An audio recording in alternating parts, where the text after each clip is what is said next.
नमस्कार, news for nation देख रहे हैं आप। मैं हूं आपके साथ रश्मि। बिहार के नेता प्रतिपक्ष तेजस्वी यादव की हमदर्दी इस वक्त देखने को मिल रही है। एक तरफ जहां तेजस्वी यादव मुकेश सहनी को लेकर हमदर्दी जता रहे हैं, तो वहीं चिराग पासवान को लेकर भी तेजस्वी यादव का जो दुख है वो देखने को मिल रहा है। बता दें कि दिल्ली में चिराग पासवान को उनके घर से बेघर कर दिया गया, यानी कि जिस घर में वर्षों से रामविलास पासवान रह रहे थे, आखिरकार जब नोटिस जारी किया गया तो उसी वक्त ये कह दिया गया था कि अब ये घर खाली कर देना होगा। हमने वो तस्वीरें दिल्ली से देखी थी कि किस तरह से ये घर जो है वो खाली करवाया गया, लेकिन अब इसको लेकर जो राजनीति है वो भी बिहार में देखने को मिल रही है। और खास करके अगर हम विपक्ष की बात करें तो विपक्ष इस वक्त सत्ता पक्ष पर चुटकी ले रहा है और हमदर्दी भी तेजस्वी यादव की तरफ से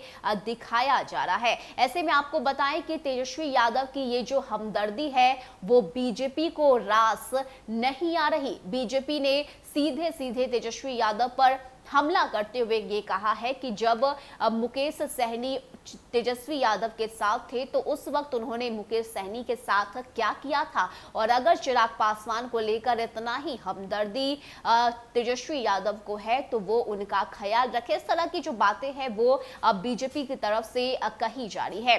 ऐसे में आपको बताएं कि एक तरफ जहां बिहार के नेता प्रतिपक्ष तेजस्वी यादव ने कहा है कि रामविलास पासवान अपने अंतिम समय तक बीजेपी के साथ बने रहे।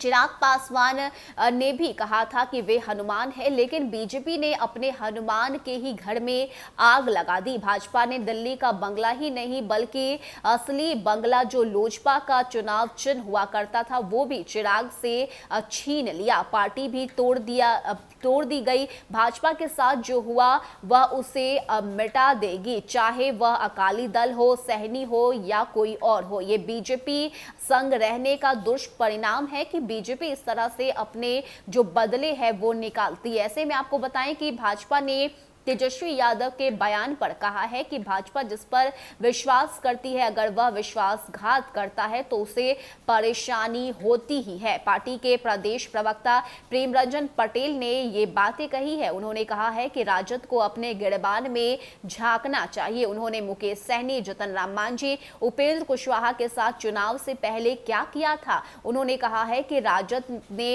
राष्ट्रीय पार्टी कांग्रेस की क्या हालत कर दी सबको मालूम है। अपने सहयोगी की सीट उपचुनाव में राजद ने छीन ली थी, एमएलसी चुनाव में भी अलग कर दिया था। इसलिए राजद का इतिहास विश्वासघात वाला बहुत पहले से रहा है। इसके आगे प्रेमरंजन पटेल ने कहा है कि चिराग पासवान का बंगला तो सुरक्षित है, रामविलास पासवान का बंगला मंत्री वाला था, पर नियम तोड़कर उसमें लोग रहना चाहते थे। इसमें स्मारक बनाने की मांग लेकर सुप्रीम कोर्ट भी गए थे, पर वहां से खारिज हो चुका है। तो ये जो इस वक्त राजनीति तेजस्वी यादव की तरफ से की जा रही है और जिस तरह से वो मुकेश सहनी और चिराग पासवान को लेकर अपनी हमदर्दी दिखा रहे हैं, इसको लेकर बीजेपी को ये हमदर्दी रास नहीं आ रही है। क्योंकि इस वक्त अगर हम बीजेपी की बात करें तो बिहार की नंबर 1 पार्टी तो बीजेपी बन ही चुकी है।